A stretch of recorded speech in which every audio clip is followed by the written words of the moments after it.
Rockaways Productions presents The Casey Waters Show, episode 121, The Quest for Perfection and Behind the Word. Hello, I'm your host, Casey Waters. Today I will discuss the quest for perfection and behind the word. These are concepts I came up with. The quest for perfection, I will describe the quest for perfection in detail and some problems that may arise along the way. And behind the word, here I look at semantics in general. What meanings we associate with words, how strongly we feel these meanings, and related concepts. So, now, off we go on the quest for perfection. Well, in all the many episodes I have done for the Casey Waters Show, this is the first time I'm doing the quest for perfection, although I probably touched on it many times. The quest for perfection, well, could be a troublesome concept for us. Then again, it could be a wonderful concept for us. For here is a double-edged sword. It cuts both ways. It could help us, but then again, it could hurt us. We have to be aware of this phenomenon that's associated with the quest for perfection. Well, why could perfection get us into trouble? Well, it could happen probably for any myriad of reasons. I'm sure there's many things that could go wrong with the quest for perfection. I guess one of the obvious things that could go wrong is if we have someone oppressing us, insisting that we be perfect, and that is the basis of our quest for perfection, is to satisfy this person. This could be our boss, our teacher, our parent, or other people who set us down this path of perfection, which somehow we must pursue. And often it is not a lot of fun. Often there is undue pressure here. And often there is, sandbagging or interference from our competitors. We think we're doing fine, and perhaps we are, until one of our competitors interferes with us. Oh well, a horrible phenomenon indeed, and I'm assuming a widespread phenomenon, unfortunately. Perhaps we could take steps to reduce all this, and being honest with our competitors, and taking steps to level the playing field. So our quest for perfection goes on. Well, it could go awry in another way too. Well, we could have someone, telling us we have to be perfect. And when this happens, sometimes it's for our own good. And sometimes when we become perfect, it will really help us in many ways. And other times, the victory might be a little more hollow. So we have to be aware of this. A lot of it depends on, how the perfection is accomplished and in what area it is. Anyway, what about, manic depressive people and their quest for perfection? Well, then it's self-imposed. As the person rolls into the manic state, all pumped up and excited about the quest for perfection at hand. Quickly, he or she makes wonderful advances, and the goal is almost in sight. When, for any number of reasons, perhaps it's been too long in the manic phase, and perhaps we got tired, and this caused us to have an error, or perhaps someone interfered with the process, creating an error. Somehow a mistake creeps up. Suddenly we beat ourselves up over this and become incredibly depressed over it. We keep emphasizing our mistake to ourselves over and over again, making it worse than it really is. Then we're all depressed. Then we can't hardly function, let alone our quest for perfection. Oh well, it is difficult. So we swing back and forth dealing with this. And so we are depressed until somehow we can inspire ourselves to resume the quest for perfection. Something has to inspire us. Perhaps a phone call, perhaps a visit from a friend, or perhaps just a nice day, or other factors could spur us on back into mania, back into the grind, into accelerated accomplishment on our way to the quest for perfection, until we make another error and beat ourselves up again and inflate the error and make it worse than it seems, sinking into a deep depression in which we could hardly function. The cycle repeats itself again and again. Many people suffer from this phenomenon. Some people are probably highly accomplished in their fields and still suffer.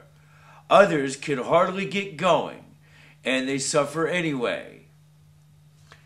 Their quest for perfection has just begun, and it keeps being cut short by their depression.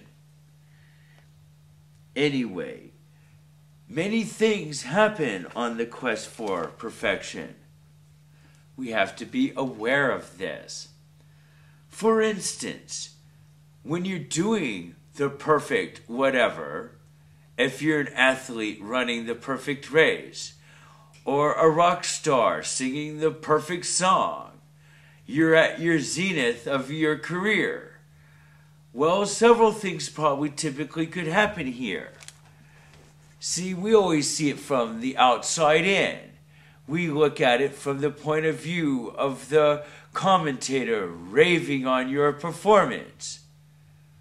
But what about your perspective? You see all the details. Well, perhaps it's not as perfect as you would have liked. Perhaps there's a few errors in your performance. Somehow the commentators didn't see them or glossed them over. You got rave reviews anyway, and everybody loves you. Then again, it could be the opposite. You could think that you couldn't quite do it, but for some miracle, some stroke of luck, you're able to pull it off perfectly somehow. And thus you are really perfect in your accomplishment. So in other words, perfection isn't always perfection. Sometimes you do something and suddenly you're a lot better at it than you realize. Luck and skill are on your side.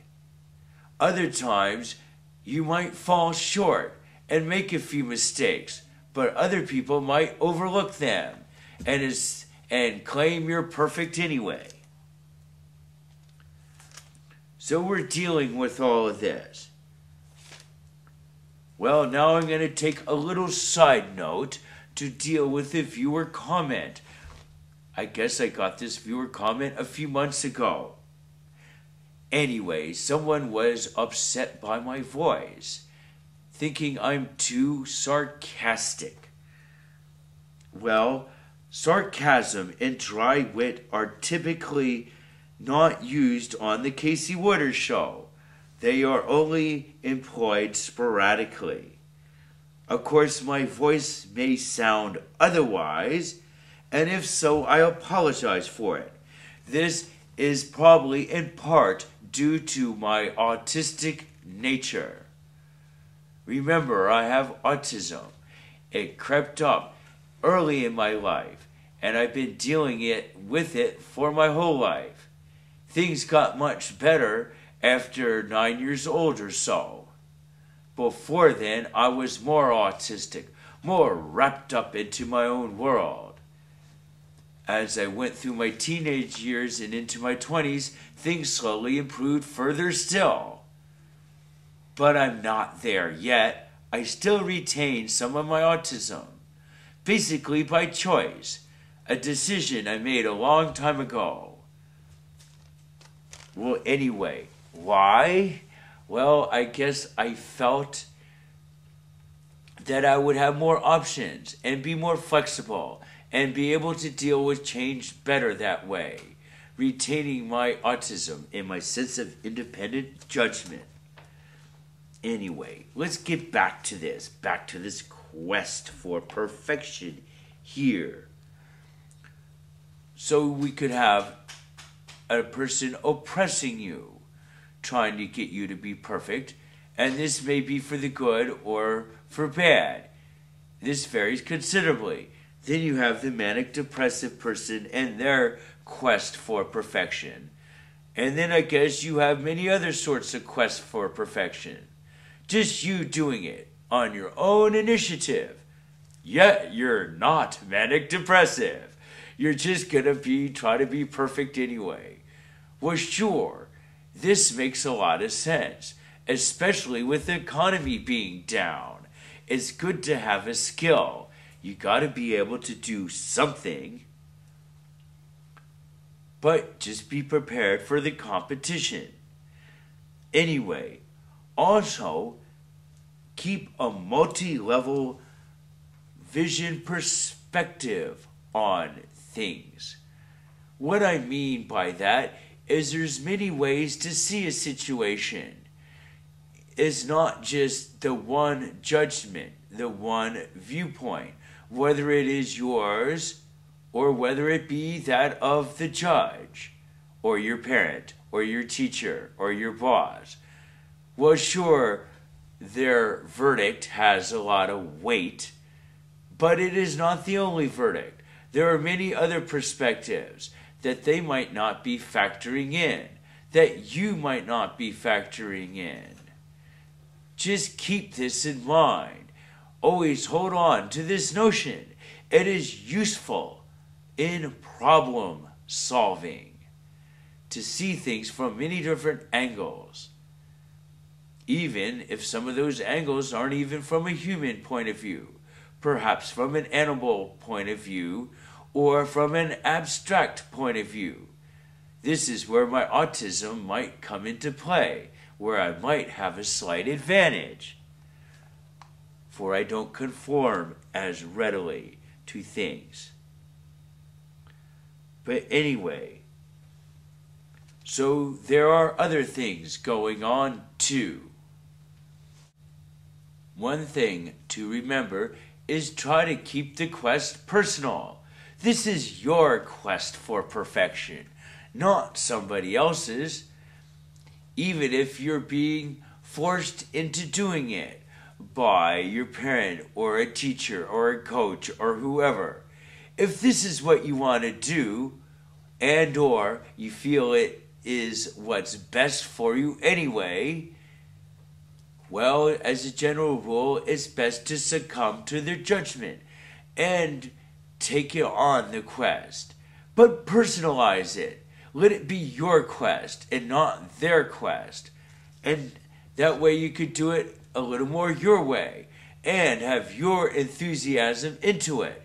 A critical ingredient that can help you accomplish true perfection and perhaps break the mold and go beyond the expectations of your teacher or coach or parent as you take the quest personally instead of having it imposed on you.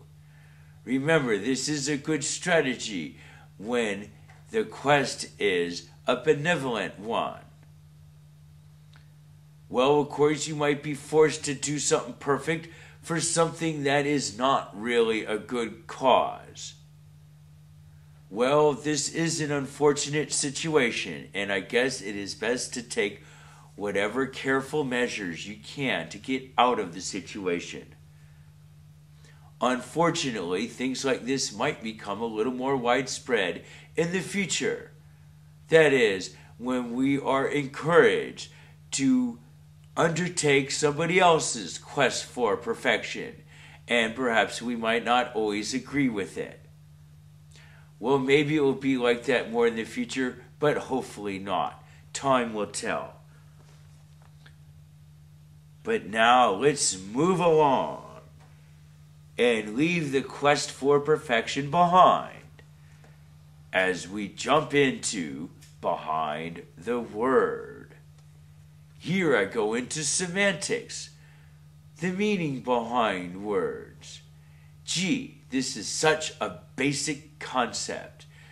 It was probably taught to you when you were young, probably by your parents, your brothers and sisters, friends, and teachers, especially in your younger years.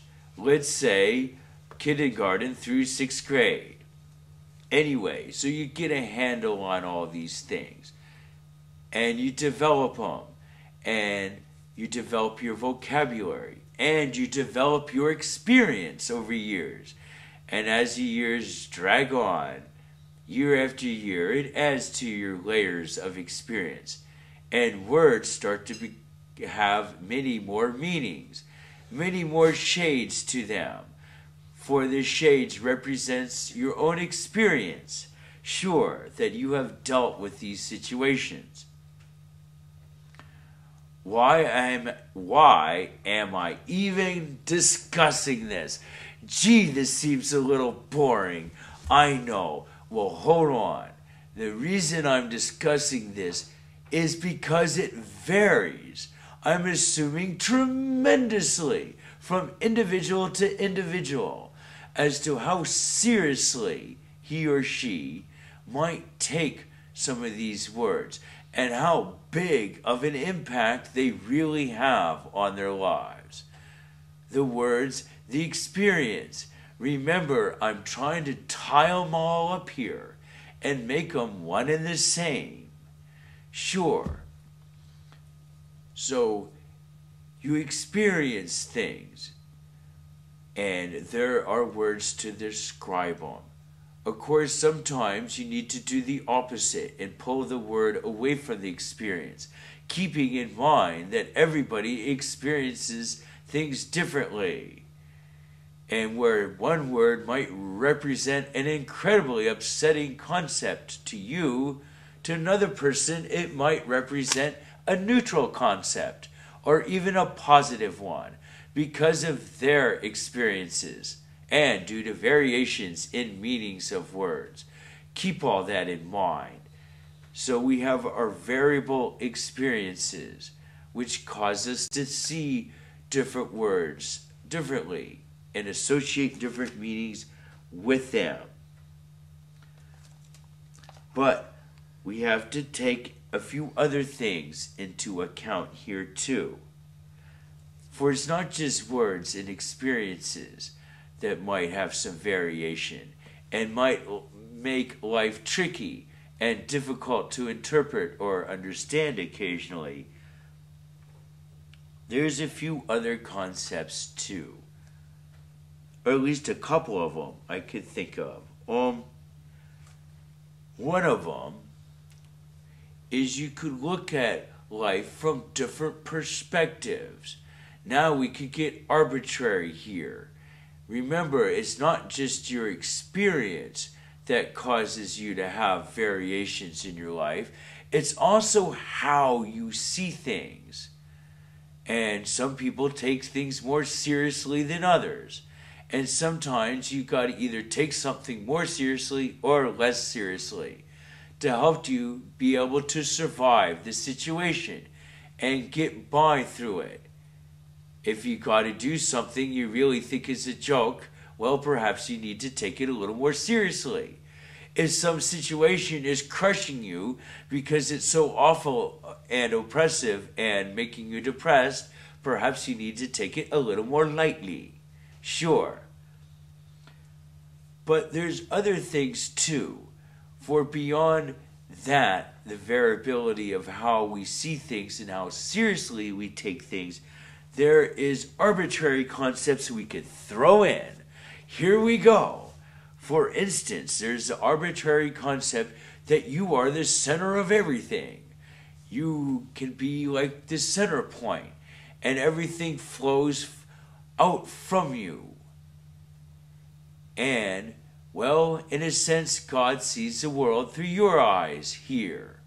And this is true, of course it is, at least to some extent, but it applies to everybody, of course. So we're all the center of everything.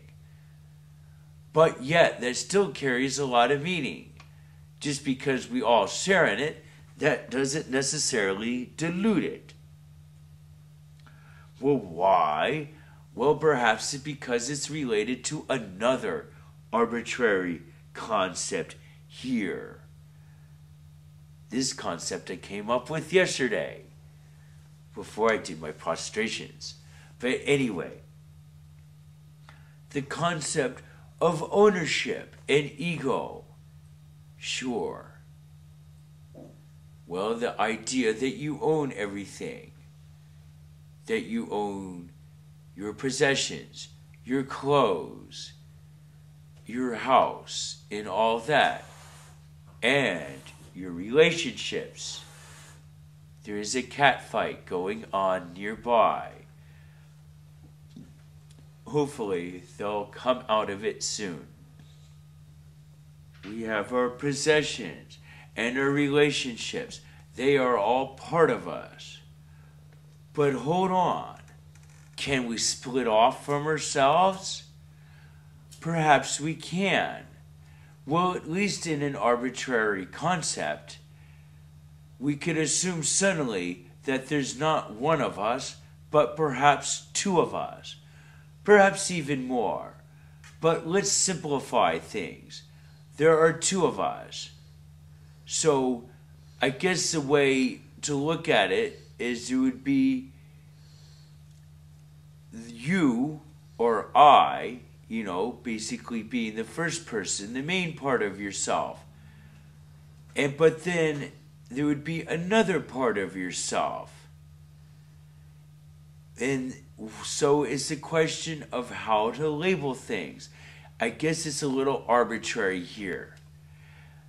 I guess my gut feeling says the other person is in the third person. In other words, it's a he or a she. And the other aspect is the first person. It is the I. Well, to me, the he or she would be the possessor and the ego and the owner of everything. And somehow, split off from all of this is the real you, the I, which doesn't own a thing, and perhaps isn't even in these relationships. All the relationships, all the things that you do, the family you're associated with, the work you do, the place where you live, and all that good stuff, well, they're just, and where you go, and so on, that's just an extension of you, your experiences. That is all something that he or she does. Where the real you is just an arbitrary I, somehow behind all this. And you don't own any of it. Now, it gets real tricky here. Remember, this is an arbitrary concept. So I'm assuming that somehow the I behind the he and she of experience is associated with the he or she, but yet is removed from it as well. It is a difficult and complicated thing to explain. You betcha. I'll try to do the best I can. Can you get any closer than my perspective on this? Well, certainly you can. Perhaps talking to some people who know Buddhism and related concepts might be good. For the Buddhist believes that the ego is an illusion. You want to talk to someone who really believes that and who knows it from experience, through their meditation and religious studies. That's one angle to go at it. Is there another angle to approach to get a better perspective than mine? Well, sure, you could read about it too. Is there another perspective? Why, yeah, there is. You could get a better handle on this than I could, perhaps if you have multiple personalities. Then you might be able to. Perhaps then, dealing with your different identities and how they are related to one another. Sure, I am being serious here. They might have a handle on this, a handle on our real identity. So I say it's an arbitrary distinction that we break ourselves into two. But perhaps it's not that arbitrary. Remember, Buddhists and I guess several other religions believe that the ego is an illusion, that there is no ego, no self, no possessor. You don't own anything. It's just an illusion, your separate identity. Well, if that's the case, well then what's behind it? What is the real you? Well, it's hard to get to the real you because you're always caught up in your ego. And you think that's the real you. So it's a real difficult problem. Well, that's why I say split it up. At least in an arbitrary sense, just temporarily, so you could get a handle on this. So you can think what's behind the you. Well, instead of one you, there's two yous. There's the you of experience, the you that owns everything, the you of your ego, and then there's the you that's behind that, that's somehow related to you. And this you that's behind it, of course, is related to everybody else and to God. Tying into that phenomenon of being related to everyone else and being everyone else and being God, that phenomenon is much stronger and holds, well, probably predominates in a sense on this other self, the other self that's removed from yourself, the other self that is not the ego. Gee, I know this is all complicated. Don't give up. Keep trying to come back to this concept. Gee, I know it's difficult to understand and comprehend. Sure it is. But that doesn't mean it isn't true or that it isn't real. The ego is an illusion. Well, then time is an illusion too. And space, it's all an illusion, for we are a different reality. We are separate from ourselves, yet related to ourselves. Perhaps we'll find out more about this relationship in the future between ourself and our other self, who is part of God in a sense, or at least associated with God, and that goes beyond time and place. That aspect of ourselves. If we could tap into it, we could probably do many things, at least experience many things, and perhaps know many things too. Of course, bringing that knowledge back from one self to the normal ego self is probably almost impossible. Casey Waters Show. Producer, Casey Waters. Graphic editing, Judson Laird. Please note our new email address, CaseyWaters2 @CaseyWaters.com.